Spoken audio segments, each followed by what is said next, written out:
할렐루야. 네. 주님의 이름으로 환영합니다. 아멘.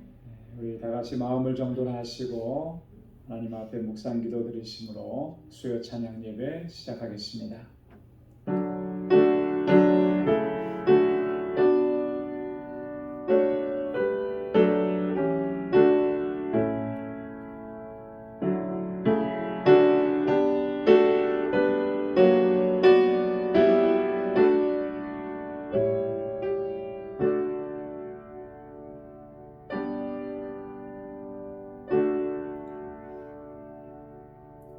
여호와의 산에 오를 자 누구며 그 거룩한 곳에 설 자가 누군고 곧 손이 깨끗하며 마음이 청결하며 뜻을 허탄한 데 두지 아니하며 거짓 맹세치 아니하는 자로다.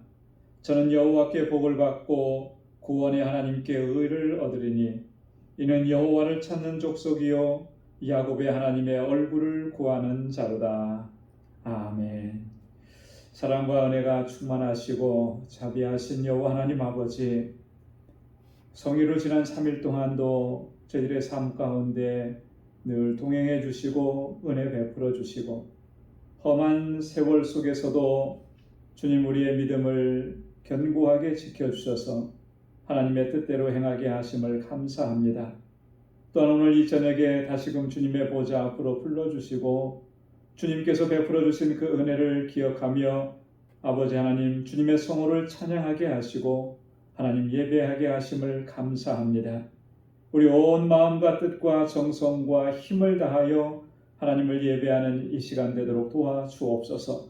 성령께서 우리 마음과 생각을 온전히 주장하여 주시고 우리의 허물과 죄악들을 아버지 앞에 고백하오니 주님의 보혈로 깨끗하게 씻어주셔서 정결하게 하옵시고 하나님께서 받으시기에 합당한 예배를 주님께 올려드리는 이 한 시간 되도록 도와주옵소서. 우리의 예배를 받아 주옵소서. 주님의 은혜와 평강으로 덧입혀 주옵소서. 예수님의 이름으로 기원하옵나이다. 아멘. 지금 찬양으로 하나님께 영광 돌리겠습니다. 찬송 199장 주 십자가를 지심으로 자리에 박수하면서 찬양하겠습니다. 주 십자가를 지심으로 죄인을 구속하셨으니 그 피를 보고 믿는 자는 주의 진노를 면하겠네. 내가 그 피를 유월절 그 양의 길을 볼 때에 내가 너를 넘어가리라. 흉악한 죄인 되수라도 예수는 능히 구원하네. 온몸을 피에 잠글 때에 주의 진노를 면하겠네. 내가 그 피를 유월절 그 양의 길을 볼 때에 내가 너를 넘어가리라. 심판할 때에 모든 백성 행한 일대로 보응받네. 죄 있는 자는 피를 믿게 주의 진노를 면하겠네. 내가 그 피를 유월절 그 양의 길을 볼 때에 내가 너를 넘어가리라. 구주의 사랑 크신 은혜 보혈의 능력 의지하세. 심판의 불이 내릴 때에 주의 진노를 면하겠네. 내가 그 피를 유월절 그 양의 길을 볼 때에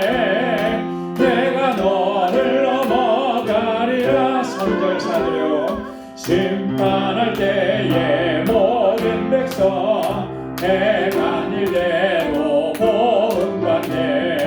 죄 있는 자는 이를 믿게 주의 진노를 면하겠네. 내가 그 피를 유월절 그 양의 이를 볼 때에 내가 너를 넘어가리라. 구주의 사랑 크신 은혜 보혈의 능력 의지하세. 심판의 불이 내릴 때에 주의 진노를 면하겠네. 내가 그 피를 유월절 그 양의 피를 볼 때에 내가 너를 넘어가리라.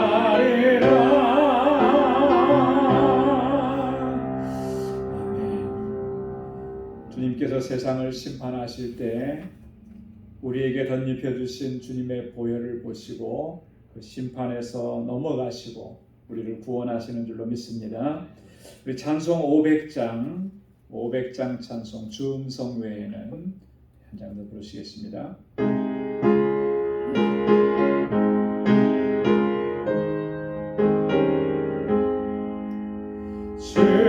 주음성 외에는 더 기쁨 없도다. 날 사랑하신 주 늘 계시옵소서.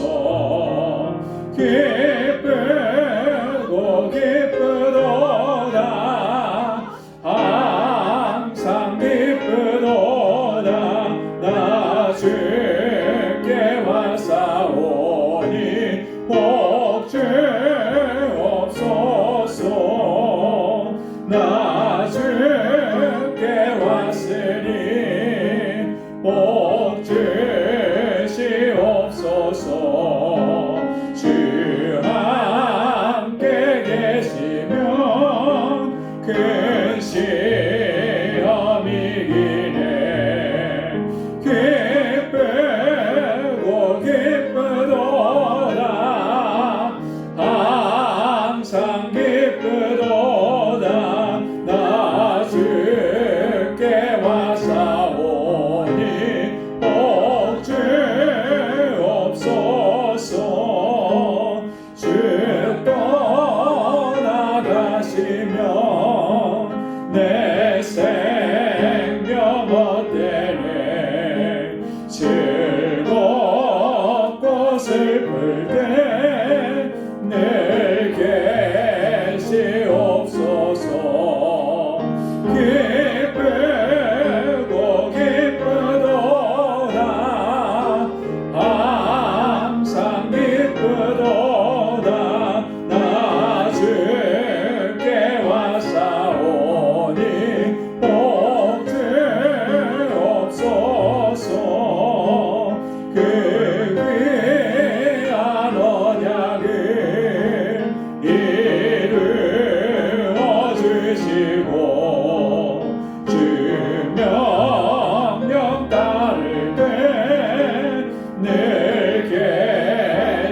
계시옵소서. 기쁘고 기쁘도다. 항상 기쁘도다. 나 주께 왔사오니 복 주옵소서. 그 귀한 언약을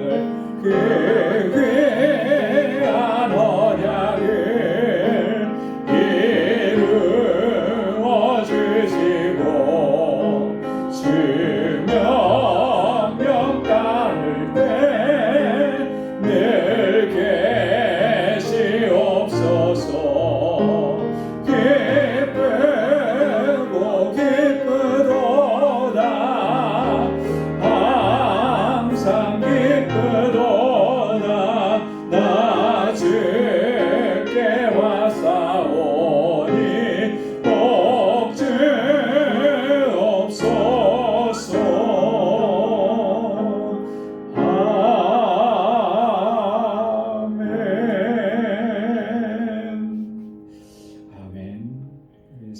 244장 한 장 더 부르시겠습니다.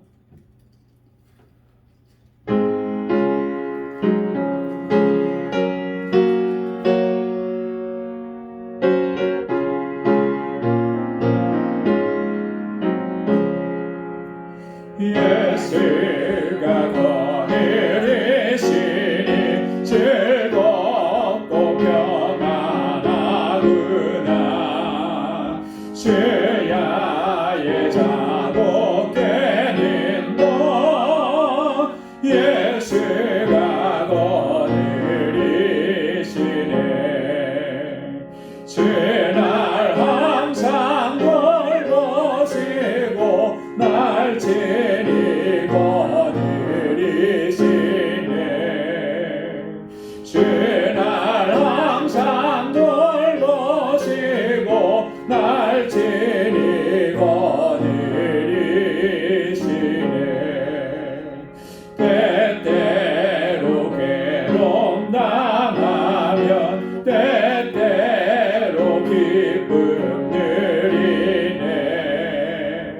풍파 중에 거느리고 평안할 때 거느리네. 주날 항상 돌보시고 날 친히 거느리시네.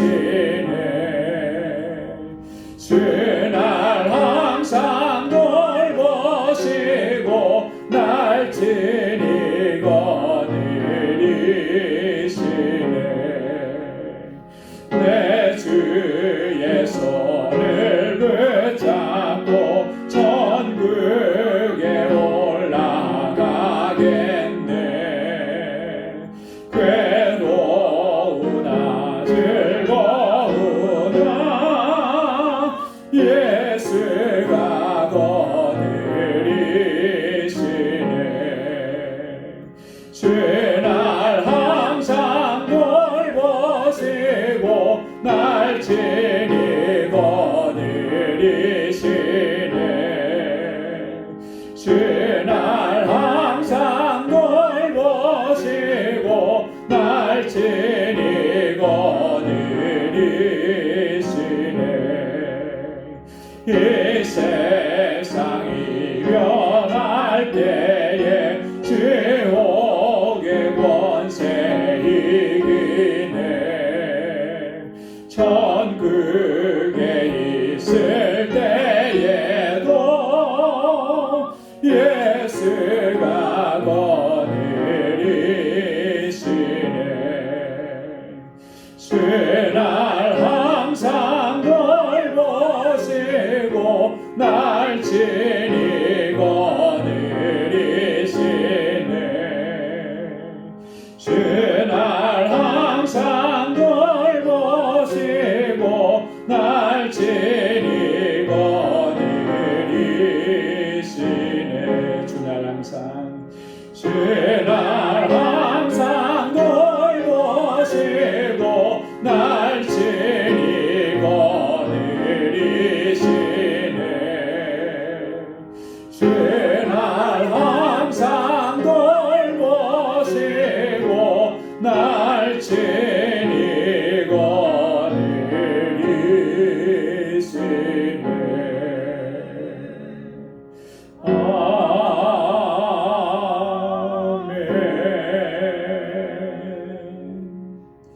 주님 나라 이룰 때까지 우리 주님 우리를 항상 거느리시고 지키시고 인도해 주심을 믿습니다. 오늘 이 시간 다 같이 통성으로 함께 기도하겠습니다. 주님 세워주신 우리 방주교회 이 믿음의 재단을 위해서 기도해 주시고 또 주의 일꾼들을 위해서 기도해 주시고 우리 지체들을 위해서 기도하실 때 특별히 환우들과 연로하신 분들 또 여러 가지 또 이 질고로 인해서 고난을 당하시는 분들을 위해서 하나님 위로가 함께 해주시도록 기도해 주시고 우리 교회 학교와 유스룹과 EM 또 교사들과 또 우리 전사님 위해서 기도해 주시고 또 우리 선교사님들을 위해서 특별히 멕시코 알라메다 우리 방주교회와 정득수 선교사님 그리고 그 IT의 우리 선교사님들을 위해서 우리 김상천 목사님께서 지난 월요일 날 IT로 또 들어가셨습니다. 또 많은 걱정과 염려 가운데 들어가셨는데 마지막 학기 감당해야 될 과목이 있어서 사명감을 가지시고 들어가셨습니다. 안전하게 지켜주시고 사역 잘 감당하게 해달라고 기도해 주시고, 오늘 이 시간 주님 앞에 가지고 나온 우리의 기도의 제목들도 함께 같이 통성으로 기도하겠습니다. 다 같이 기도하겠습니다. 하나님 아버지, 고맙고 감사합니다. 저희들을 지극히 사랑하시고 날마다 은혜 베풀어 주시고 주의 그 능력의 장중에 우리를 붙들어 주심을 감사합니다. 또 하나님 아버지, 세상은 험악하고 유혹이 많고 시험이 많지만 그래서 우리가 때로는 넘어지기도 하고 좌절하기도 하고 낙심하기도 하지만 주님 다시금 일으켜 세워주시고 이렇게 주의 보좌 앞에 설 수 있게 하시고 주님을 예배하게 하시고 우리 안에 사모하는 심령을 하나님 허락해 주셔서 이렇게 주님을 찬양하고 예배하게 하심을 감사합니다. 오 하나님 아버지, 우리를 정결하게 하시고 거룩하게 하여 주옵소서. 주님께로 날마다 더 가까이 나아갈 수 있도록 도와주시고 주님을 사모하고 주님을 사랑하는 이 마음이 더욱 풍성해지도록 인도해 주옵소서. 은혜 아니면 살아갈 수 없습니다. 주님 은혜로 채워주시고 능력의 장중에 우리를 항상 붙들어 주시고 믿음의 길로 온전히 걸어갈 수 있도록 도와주옵소서.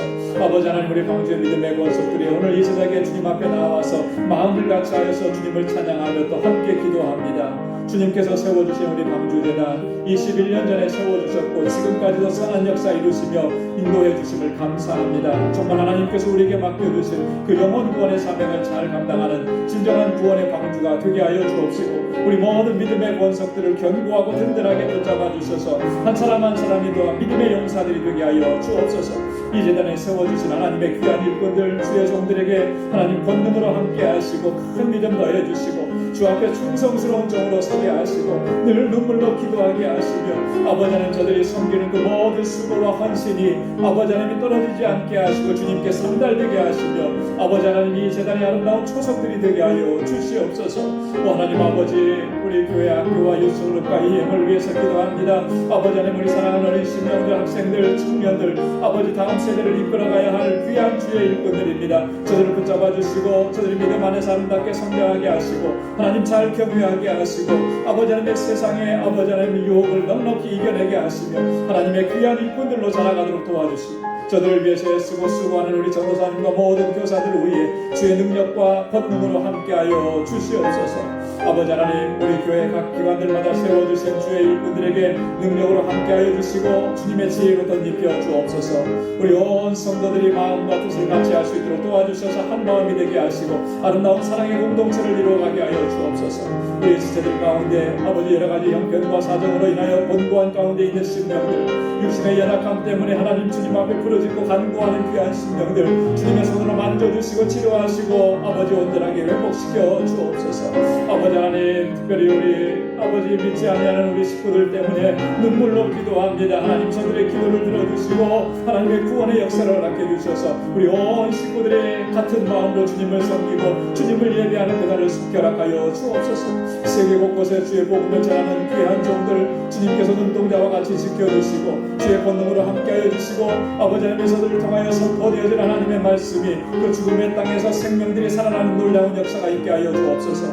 아버지 하나님, 멕시코 알라메다 방주교회 주님 세워주셔서오니 권능으로 함께하여 주시고 아버지 그 귀한 사역자들에게 능력으로 덧입혀 주셔서 아버지 하나님, 그 지역의 모든 영혼들을 주님 앞으로 인도하는 귀한 사명 잘 감당하는 재단 되게 하여 주시고 우리 정독수 선교사님 강건하게 붙잡아 주시옵소서. 아버지 또한 아버지 IT에 우리 선교사님들 주님께서 눈동자와 같이 지켜주시고 그곳에서 아버지 하는 모든 사역의 기름 부어주시며 특별히 아버지 김삼천 선교사님 이제 아버지 하나님 IT로 다시 들어갔습니다. 안전하고 건강하게 지켜주시고 아버지 하나님께서 영광 받으시는 귀한 사역 잘 감당하게 하여 주시옵소서. 하나님 아버지, 오늘 이 저녁에도 저희들 마음의 소원을 가지고 와서 하나님 앞에 간구하고 기도합니다. 주의 종들의 그 부르짖음을 기억하여 주시고 하나님 선하신 응답을 허락하여 주옵소서. 날마다 하나님의 선하신 능력의 손길을 체험할 수 있게 하시고 주님과 늘 동행하는 삶을 살아갈 수 있게 하시고 하나님의 역사하심을 경험하고 그리하여 견고하여 흔들리지 않고 주님의 나라 이룰 때까지 믿음으로 달려가는 저희들 되게 하여 주시옵소서. 아버지 하나님, 이 시간도 말씀 앞에 저희들을 세워주셔서오니 하나님 주의 음성 들려주시고 하나님의 말씀 듣고 또 새롭게 결단하는 은혜의 시간이 되도록 주님 인도하여 주시옵소서. 모든 감사와 찬양과 영광 아버지 앞에 올려드립니다. 감사하옵고 예수님의 이름으로 기도드리옵나이다. 아멘.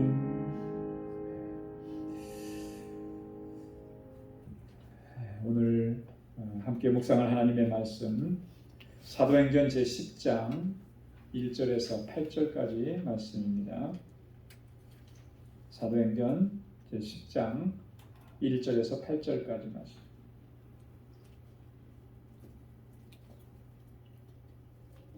신약성경 204페이지입니다.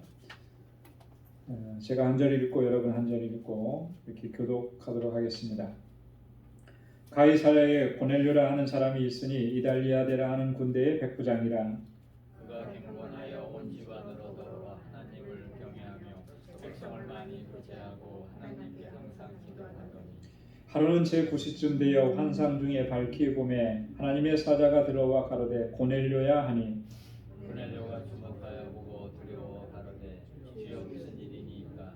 천사가 가로되 내 기도와 구제가 하나님 앞에 상달하여 기억하신 바가 되었으니 내가 지금 사람들을 요바에 보내어 베드로라 하는 시몬을 청하라. 저는 기장 시몬의 집에 오고 하니 그 집은 해변에 있느니라 하더라. 마침 말하던 천사가 떠나매 고넬료가 집안 하인 둘과 종졸 가운데 경건한 사람 하나를 불러 이 일을 다 고하고 요바로 보내니라. 아멘. 할렐루야. 네, 오늘 사도행전 제10장에 나오는 고넬료에 관한 말씀을 함께 묵상을 하도록 하겠습니다. 고넬료가 본 환상이다라고 하는 그런 제목을 가지고 말씀을 좀 참고하겠는데요. 사도행전 10장은 굉장히 중요하고 또 이 의미가 있는 그런 내용들을 담고 있습니다. 1절에서도 나온 것처럼 이제 고넬료에 관한 그런 이야기인데요. 하나님께서 고넬료에게 환상을 보여주시고 또 지시하신 그런 말씀들이 있었습니다. 그리고 뒤에 이제 이어서 보면은 이 베드로에게도 환상을 보여주십니다. 고넬료가 본 환상과 베드로가 본 환상은 서로 이렇게 연결점이 있는 것이죠. 그리고 후반부에 가면 이 고넬료와 또 그의 가족들 그리고 고넬료의 가족에 속해 있었던 모든 종들, 하인들 이런 사람들까지 다 성령 충만해지고 또 세례받는 그런 역사가 있는 거예요. 그러면 고넬료는 이방 사람이거든요. 이방인입니다. 유대인의 입장에서 봤을 때 고넬료는 저주받은 사람들이나 마찬가지예요. 그렇죠? 그런데 그 사람에게 하나님의 구원이 임하는 거죠. 그러니까 전통적인 그런 유대인의 입장에서 봤을 때는 이게 믿겨지지 않는 그런 일들이라고 하는 거죠. 그게 뭘 의미하는 것이겠느냐?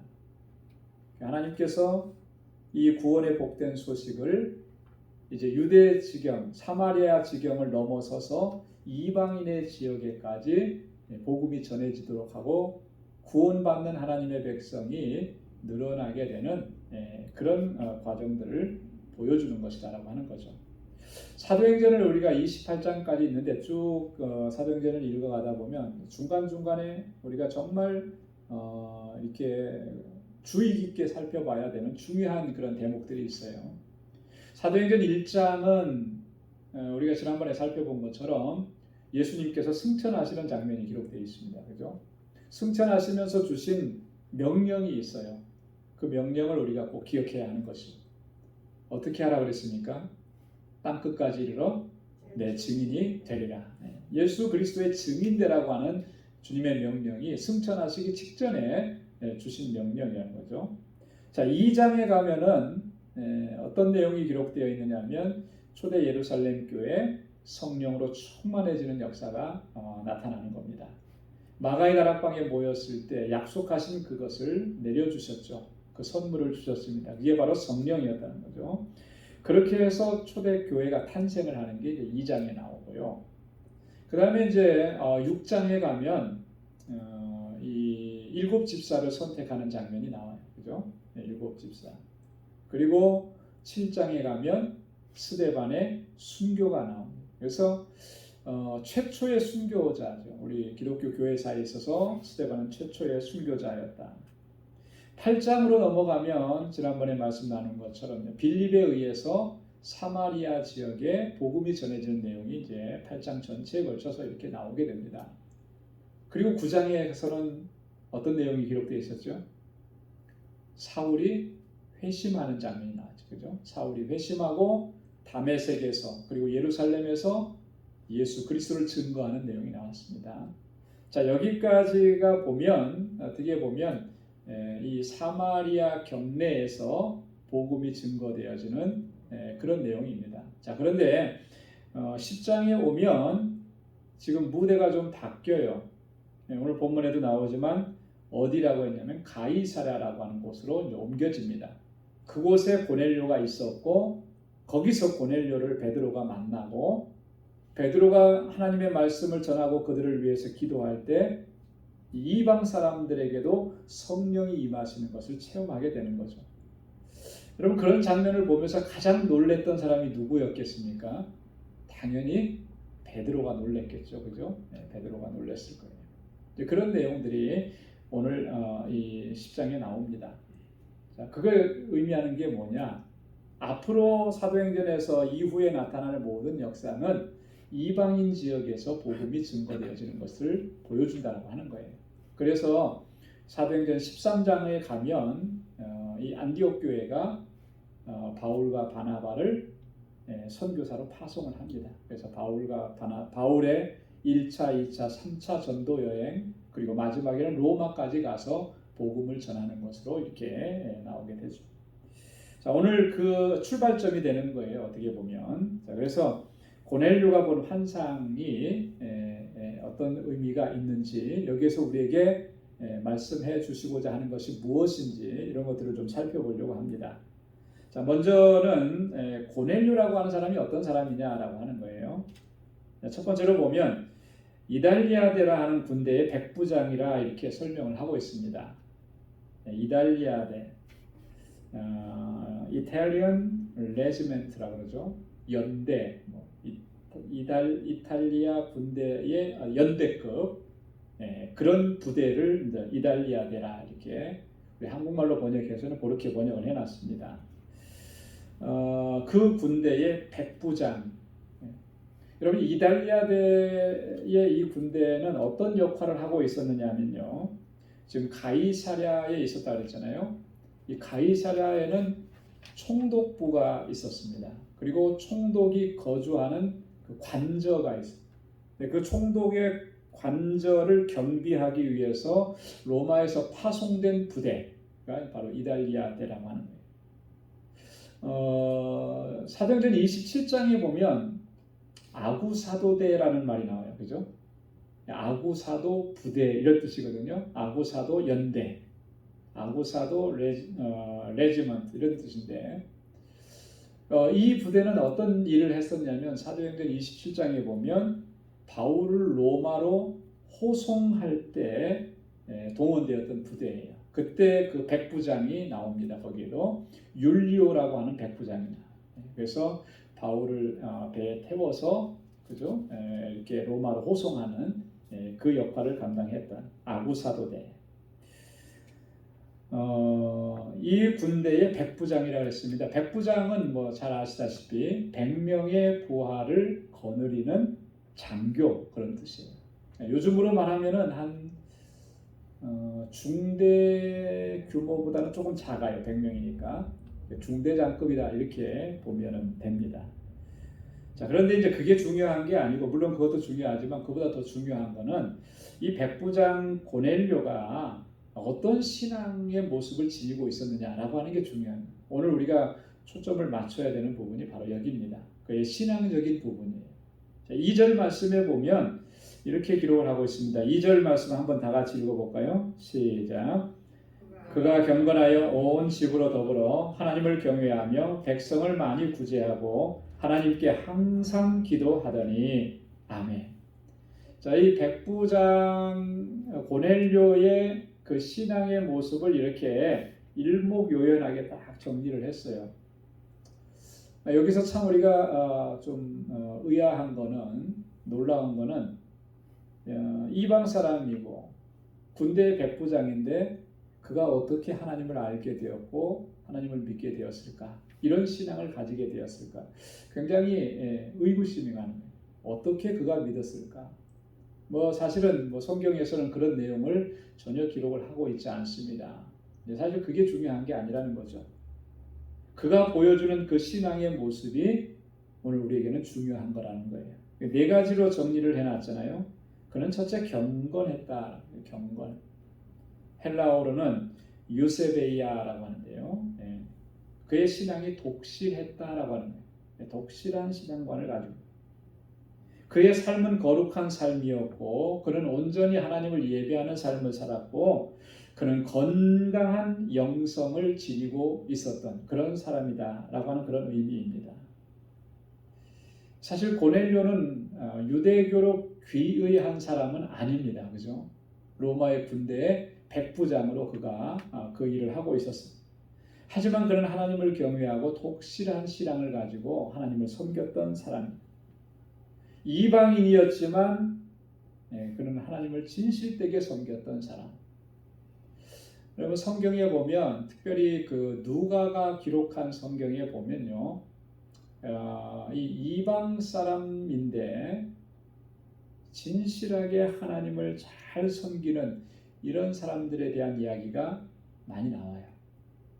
그리고 유대인들에 의해서 멸시받고 천대받았던 사람들인데 하나님께서는 인정해 주시는 그런 사람들에 대한 이야기가 많이 나와요. 그렇죠? 대표적인 예로 누가복음 7장에 보면 가버나움의 백부장이라는 사람에 대한 이야기입니다. 가버나움의 백부장이 있습니다. 이 백부장이라고 그러니까 이 사람도 어떤 사람이었습니까? 로마 군대의 장교였던 거죠. 자, 그런데 그 가버나움의 백부장도 그런 정말 경건하고 또 예수님께로부터 그의 믿음을 인정받았던 사람인 것을 우리가 알 수가 있습니다. 누가복음 7장에 자세히. 또 누가복음 18장에 보면 바리새인과 세리의 기도 내용을 보면서 누구의 기도가 누가 하나님 앞에 인정을 받았다라고 했냐면 세리가 인정받았다. 당시의 사람들은 세리를요 얼마나 무시하고 멸시했습니까? 그죠? 가까이 하려고도 하지 않았어요.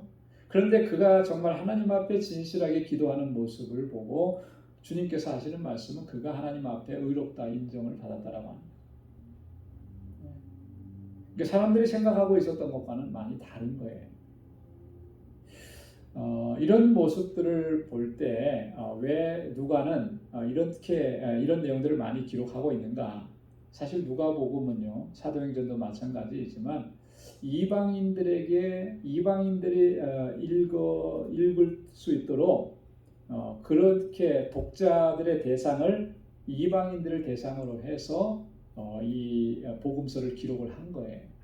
그러다 보니까 이방인들도 이렇게 하나님을 영접하고 믿음을 갖고 또 그렇게 신실하게 하나님을 섬기는 그런 내용들을 많이 담고 있다라고 하는 것이죠. 오늘 고넬료가 바로 그런 사람이었는데 경건한 사람이었다. 이게 첫 번째예요. 자, 두 번째로는 그는 온 집으로 더불어 하나님을 경외했다. 하나님을 경외하는 사람이었다. 하나님을 공경할 줄 알고 또 하나님을 두려워할 줄 아는 사람이었다. 경외라고 하는 말은 바로 그런 거예요. 그죠? 영어 성경에는 하나님을 두려워한다라고 하는 그런 의미로 사용이 됐습니다. Fear God. 하나님을 두려워한다. 근데 하나님을 공경하고 하나님을 두려워하는 거예요. 근데 여기서 두려움이라고 하는 것은 이런 의미죠. 하나님 앞에서 늘 조심하고 주의한다라고 하는 그런 의미예요. 하나님 앞에 설 때마다 늘 조심해.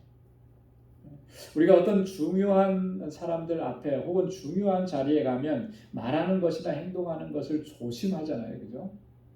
그런 것과 마찬가지로 우리가 하나님 앞에 설 때마다 항상 하나님의 존전의식을 가지고 내가 하나님 앞에 서 있다는 인식을 갖고 하나님 앞에 늘 조심하고 주의하는 것, 하나님을 두려워할 줄 아는 마음이라. 여기에서 우리가 한 가지 질문이 생기는 게 있습니다. 뭐냐면 정말 우리가 하나님을 믿고 하나님을 섬긴다고 하는데 하나님을 두려워함이 있느냐라고 하는 거예요. 정말 하나님을 두려워하는가? 하나님을 두려워할 줄 아는 마음이 하나님을 경외하는 마음이라고 그랬는데 정말 우리에게 그런 마음이 있는가? 만약에 정말 하나님을 두려워하는 마음이 있다면 우리의 말하는 것이나 우리의 행동하는 것, 우리가 생각하는 것, 일하는 것 지금 이 모습 이대로 할 수가 있을까라고 하는 거예요.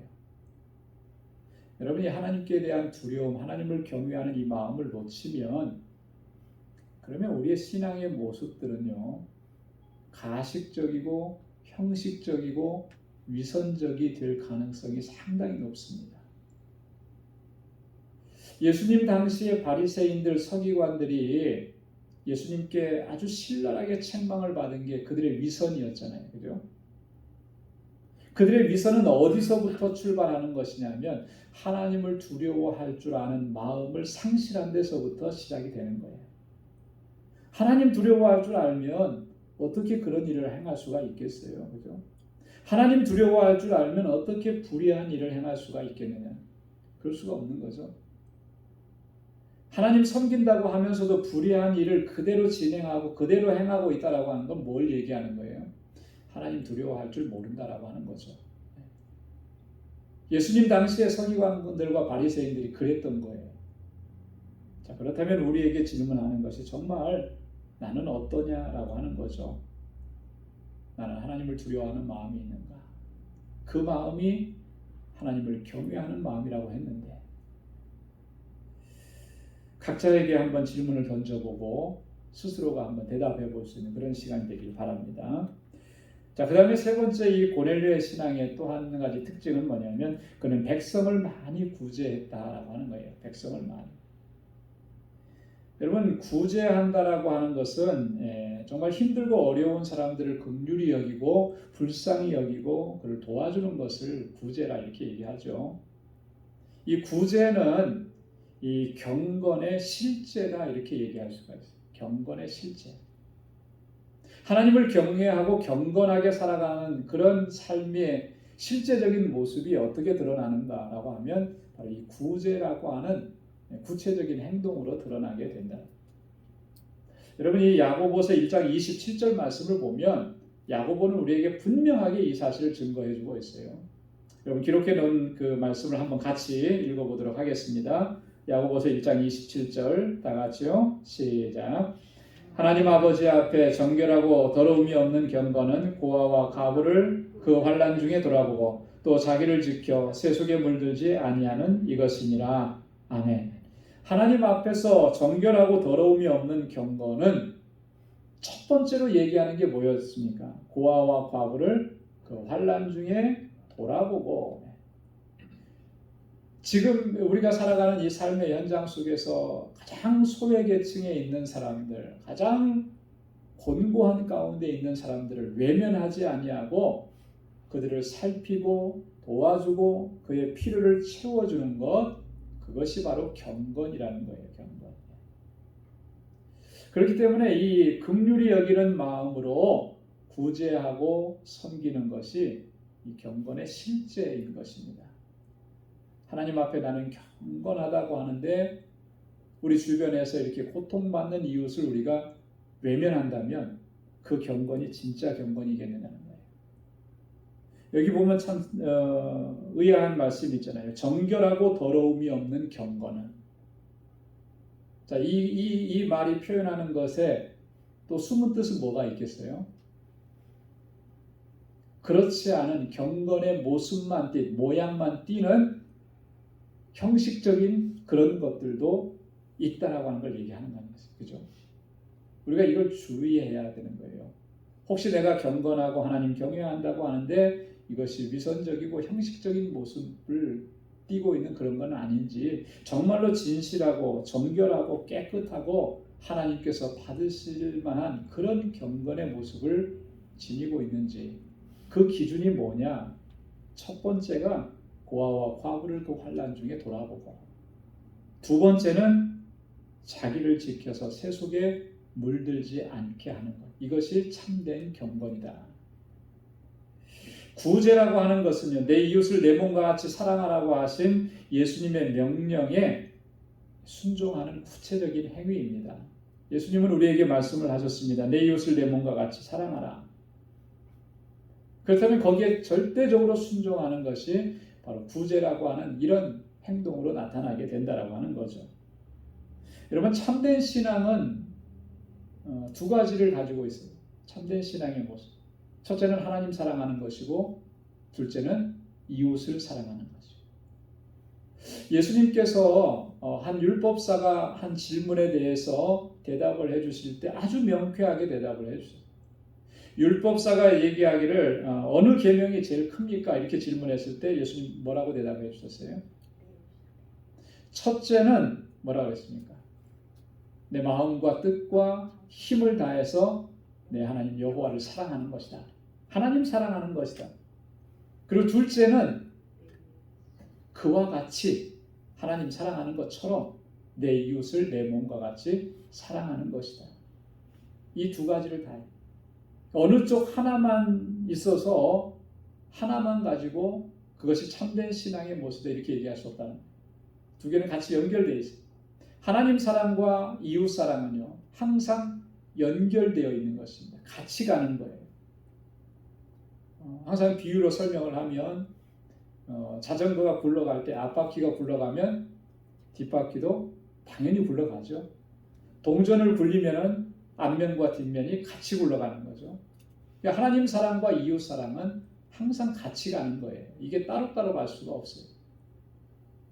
정말 내가 하나님을 진실하게 사랑한다면, 하나님 사랑하는 마음이 진심이라면 이웃 사랑하는 것도 함께 나타나게 되어 있다라고 하는 거예요. 하나님 사랑합니다. 하나님 사랑합니다 외쳤는데 그 부자처럼 집 앞에 거지 나사로가 있는데 그걸 외면한다면 그 하나님의 사랑이 진짜 사랑이겠느냐? 아니라는 거죠. 그래서 예수님께서 이렇게 말씀을 하신 겁니다. 고넬료는 그러고 보면 정말 참된 신앙인이었다라고 하는 거죠.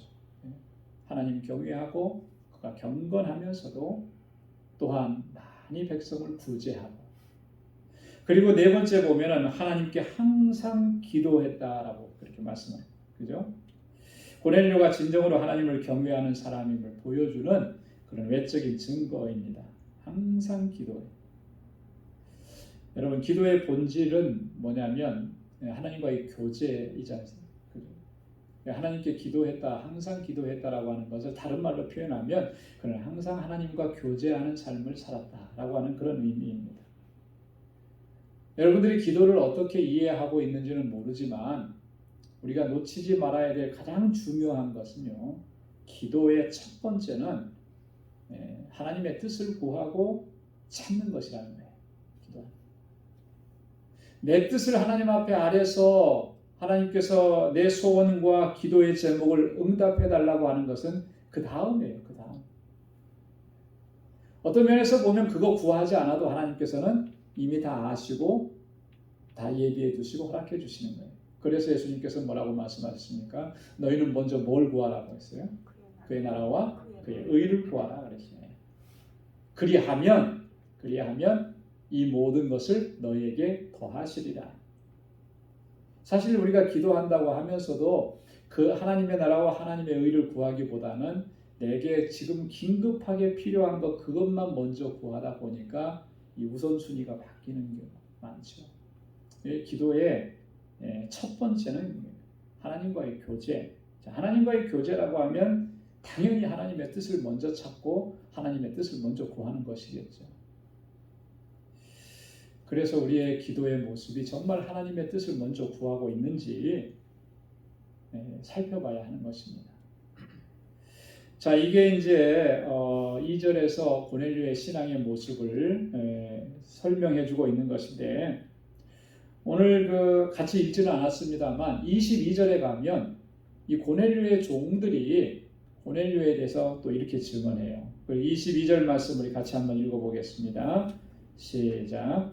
저희가 대답하되 백부장 고넬료는 의인이요 하나님을 경외하는 자라 유대 온 족속이 칭찬하더니 저가 거룩한 천사의 지시를 받아 너를 그 집으로 청하여 말을 들으려 하느니라 한데, 자, 고넬료가 보낸 사람들이 이 베드로를 찾아와서 이렇게 베드로에게 청해서 이제 고넬료의 집으로 가자고 이렇게 부른 거예요. 근데 고넬료가 어떤 사람이었는지를 설명한 거예요. 자기들이 지금까지 보고 경험한 고넬료. 여기도 보면 고넬료는 의인이라 그랬어요. 그죠? 그 고넬료는 정말 의인입니다. 의인. 여러분, 누군가에게 의인이라는 말을 사용하기가 참 쉽지 않잖아요. 그죠? 여러분, 요즘 시대는 의인이라는 말을 어떻게 사용합니까? 어떤 때 의인이라고? 주로 자기를 희생하고 뭐 어떤 위험에 처한 사람들을 건져냈을 때 이제 그 사람은 의인이다 이렇게 표현을 많이 하죠. 그럴 때 의인이라는 말을 많이 쓰더라고요. 자, 근데 성경에서 의인이라고 했을 때 righteous man이라고 하는 말, 특별히 그 유대인들이 당시 유대인들이 그 의인이라는 개념을 어떻게 사용을 했느냐 하면 당시 유대인들은 이렇게 사용을 했습니다. 율법을 잘 준수하는 사람, 하나님의 율례와 법도와 계명들을 잘 지켜서 준수하는 사람을 의인이라 이렇게 정의를 내렸어요. 자, 그렇다면 고넬료가 얼마나 하나님의 말씀대로 계명을 따라서 살려고 힘썼는지를 잘 알 수, 추정해 볼 수가 있는 거죠. 고넬료가 보낸 사람들, 고넬료의 하인들, 고넬료의 종들이 자기 상관, 자기 주인을 가리켜서 저분은 의인입니다 이렇게 얘기했단 말이죠. 그 사람들도 인정할 만한 그런 정말 하나님의 말씀대로 계명대로 살려고 했던 그런 사람이 바로 고넬료였다.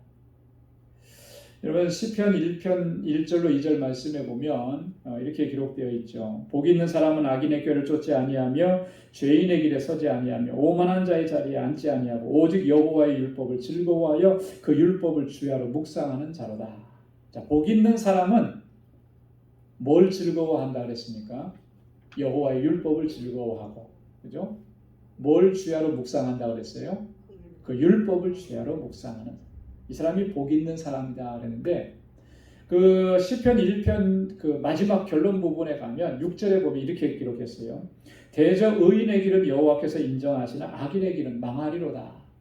자, 앞에서는 복 있는 사람 이렇게 시작하고 끝에 가서는 뭐라 했습니까? 의인의 길은 의인. 자, 그러니까 복 있는 사람과 의인이라는 것은 같은 개념이라는 거죠. 같은 개념인데 누가 그러면 의인이냐? 누가 복 있는 사람이냐? 하나님의 계명을, 하나님의 율법을 즐거워하고 그 율법을 주야로 밤낮으로 묵상하며 사는 사람. 그런데 여기서 묵상한다라고 하는 말은요, 그냥 단순히 생각한다, 뭐 깊이 생각한다 그런 의미만이 아니고 깨닫게 된 그 말씀을 삶으로 실천하는 것까지를 포함하는 게 묵상이에요. 여러분, 우리가 하나님의 말씀을 묵상합시다. 묵상하고 그러면은 그 묵상의 개념을 일반적으로는 많이 그냥 생각하는 것으로만 그치는 것을 묵상이라, 그리고 그걸 정리한 것을 묵상이다 이렇게 얘기하는데 그게 아니라는 거예요. 내 삶 속에서 구체적으로 적용시키고 실천해 나가는 거기까지가 묵상인 거예요. 그냥 생각으로 그쳐버리면 그것은 사실은 어떤 면에서 보면 영적으로 우리에게 큰 유익이 없어요. 그렇잖아요. 그죠? 말씀을 그대로 순종하고 실천해서 말씀대로 이루어지는 것을 경험해야, 그래야만 그 말씀의 능력을 체험하는 것이고 하나님께서 주신 약속을 우리가 누리게 되는 것이죠.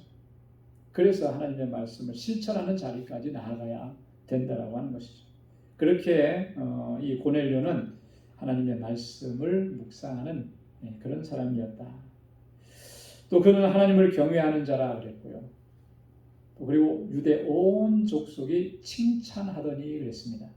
여러분, 이게 굉장히 의미심장한 말씀인 거예요. 고넬료는 어떤 사람이라 그랬죠? 백부장인데 어떤 사람이에요? 로마 군대의 백부장. 당시 로마는 지금 유대 민족을 어떻게 하고 점령하고 있잖아요. 그죠? 자, 그럼 유대인들은 지배를 당하고 있는 거예요. 식민지 백성. 자, 유대인들의 입장에서 봤을 때 로마 군대의 장교가 좋게 보이겠습니까? 안 좋게 보이겠습니까?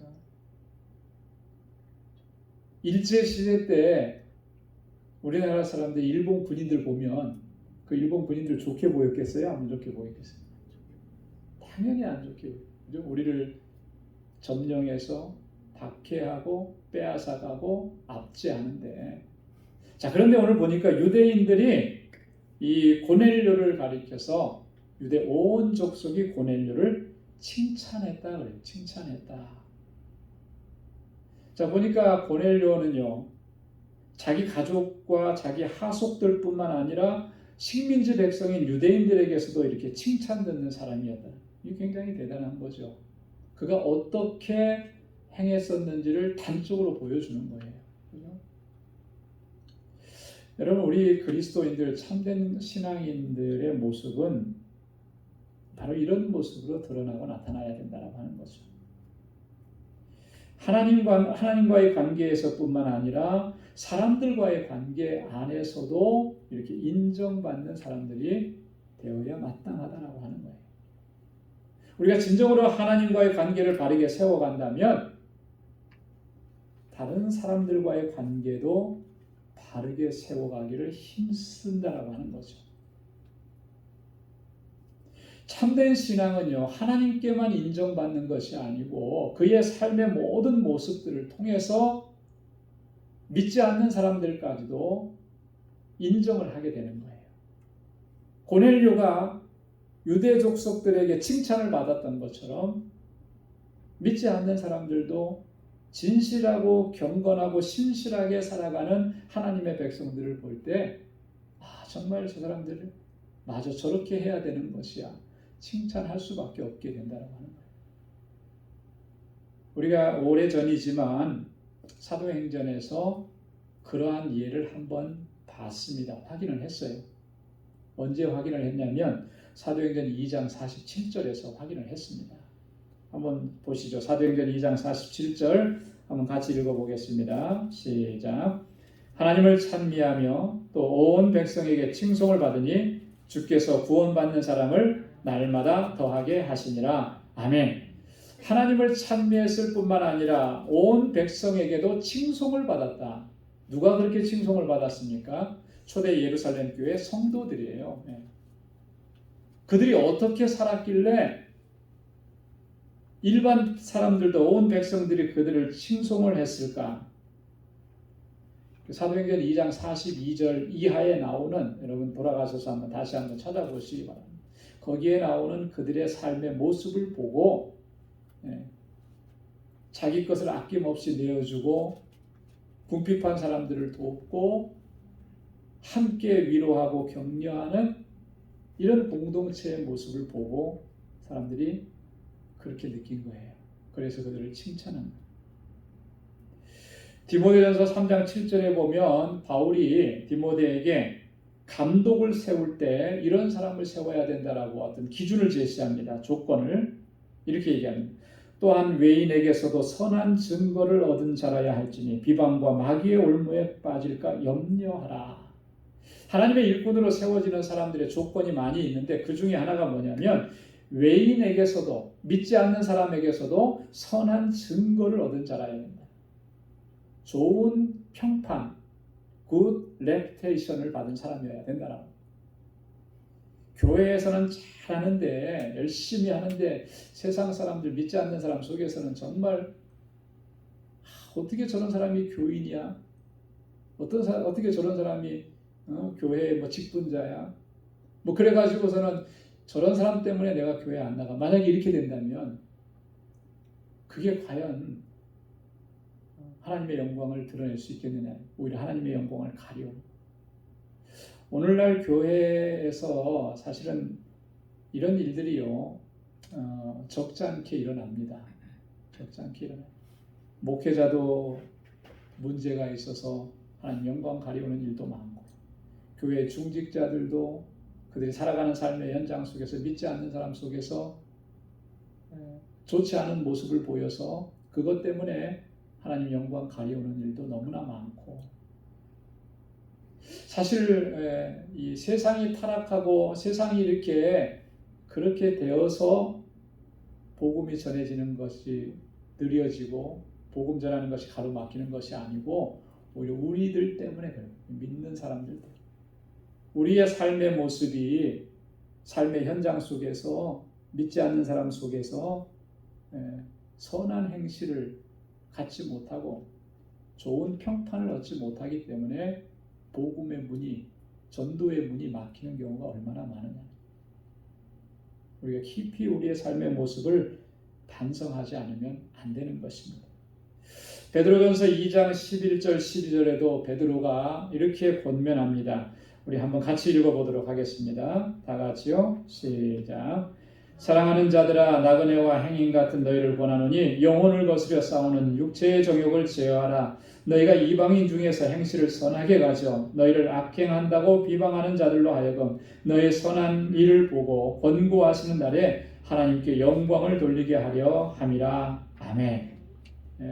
나그네와 행인 같은 너희를 권하노니 영혼을 거스려 싸우는 육체의 정욕을 제어하라. 여러분 중요합니다. 여기 아마 밑줄을 그어놓으세요.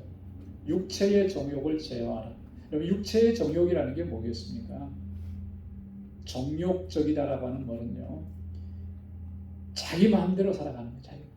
하나님의 뜻을 구하지 않고 자기 뜻, 자기 욕심만을 추구하는 것을 정욕적인 삶이라고 합니다. 우리가 육신적으로 사는, 육신이 이 땅에 매여서 사는데 그 자기의 어떤 욕망, 욕구 이것만을 이루려고 살아가는 삶, 이것 제어하라는 거예요. 이것 제어. 또한 이방인들 가운데 우리가 살아가는데요. 여러분 믿지 않는 사람과의 관계없이 살아가는 사람이 이 세상에 누가 있을까요? 아무도 없죠. 그렇죠? 우리가 그리스도인이기 때문에 믿는 사람들과의 관계가 많을 거예요. 하지만 그럼에도 불구하고 우리 주변에는 믿지 않는 사람들과의 관계도 있어요. 자, 그 속에서 우리가 어떻게 하고 있느냐라고 하는 거예요. 믿는 사람들과의 관계 안에서도 물론 중요한데 믿지 않는 사람들과의 관계 속에서 우리의 행실이 어떠하냐. 우리는 정말 선한 행실을 가지고 있는, 우리 말하는 것이나 우리 행동하는 것이나 정말 하나님의 자녀답고 그리스도인답고 빛의 자녀답고 거룩한 백성다운 그런 말과 그런 행실, 그런 마음가짐을 가지고 우리가 살아가고 있느냐. 이게 굉장히 중요한 것입니다. 이 전도할 때 있어서 우리가 예수 믿으십시오, 교회 나오십시오, 뭐 이렇게 많이 말을 해서 그 전도 때문에, 그렇게 말한 것 때문에 사람들이 교회 나오는 경우, 예전에는 그렇게들 많이 전도했잖아요. 근데 요즘은 어떻습니까? 아무리 그렇게 얘기해도 전도가 참 쉽진 않아요. 그런데 내가 그 사람이 그리스도인으로서 믿지 않는 사람 속에서 정말 살아가면서 그 삶의 모습이 그 사람을 감동시키면, 그죠? 한마디만 해도 전도가 되는 거예요. 그런데 아무리 좋은 말로 수십 마디, 수천 마디를 해도 그 삶이 그 사람을 감동시키지 못하면 그거는 전도가 쉽지 않아요. 굉장히 중요한 겁니다. 그래서 우리가 특별히 믿지 않는 사람들과의 그 삶 속에서 우리의 행실을 선하게 갖는 거 너무나 중요하다. 베드로가 지금 뭐라고 얘기했습니까? 너의 선한 일을 보고 권고하시는 날에 하나님께 영광을 돌리게 하려 합니다. 하나님께서 그의 마음을 움직이시는 날이 있다. 그의 마음의 문을 두드리시는 날이 있다라고 하는 거예요. 그때 그가 깨닫고 하나님께로 나아와서 하나님을 찬미하고 믿음을 갖고 하나님께 영광 돌리게 하려 함이라. 단순히 우리가 좋은 평판을 얻기 위해서 예수 믿는 사람들은 선한 사람이야, 이런 평판과 칭찬을 받으려고 하는 게 아니고, 그러한 삶 속에는 하나님께서 계획하신 이런 놀라운 일, 믿지 않는 자들을 구원으로 인도하시는 하나님의 섭리와 계획이 있다라고 하는 거죠. 우리 그걸 늘 생각을 해야 돼요.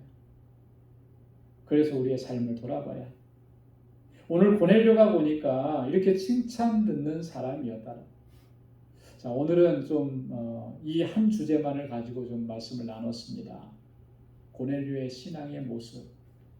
자, 이런 모습이 오늘 나의 신앙의 삶의 모습과 비교해 봤을 때 어떤 차이가 있는지를 한번 점검을 해봐야 되는 거예요.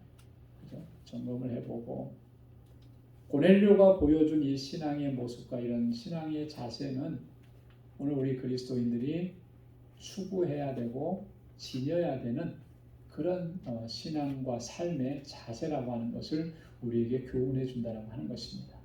언제나 진실하게 하나님 경외하고 경건하게 살고 항상 기도하면서 주님과 교제하는 삶을 살아 하나님의 말씀대로 순종하고 그 말씀을 지켜 행하려고 힘쓰고 우리 말하는 것이나 우리의 행실이나 우리의 행동이 믿지 않는 사람들에게도 정말 선한 영향력을 끼치고 그래서 하나님께서 구원하시는 그런 놀라운 구원의 도구로 우리가 쓰임받는 저와 여러분들이 다 될 수 있기를 주님의 이름으로 축원합니다. 기도하겠습니다. 하나님 아버지 감사합니다. 오늘 이 저녁에도 저희들 이렇게 하나님 찬양하게 하시고 마음을 같이 해서 기도하게 하시며 하나님의 귀한 말씀을 또 통해서 우리가 새롭게 깨닫게 하시고 결단하게 하시니 감사합니다. 이방인이었지만 로마 군대의 백부장이었지만 하나님께서 그의 마음을 움직여 주셨고 그를 자녀 삼아 주셨고 하나님 그를 통해서 아름다운 신앙의 모습을 하나님 갖게 하시고 또 오늘 우리에게도 증거해 주시니 하나님 감사합니다. 우리가 어떻게 하나님을 섬겨야 되고 하나님의 자녀로서 이 세상을 어떻게 살아가야 되는지 다시 한번 깊이 묵상하게 하시고 하나님의 기쁨이 되는 삶을 나아가는 우리 방주의 믿음의 권속들 다 되게 하여 주옵소서. 우리 방주의 권속들 한 사람 한 사람 주께서 능력의 장중에 붙들어 주시고 언제 어디서나 하나님 영광을 위해서 귀하고 아름답게 쓰임받는 주의 종들이 다 될 수 있도록 은혜 베풀어 주옵소서.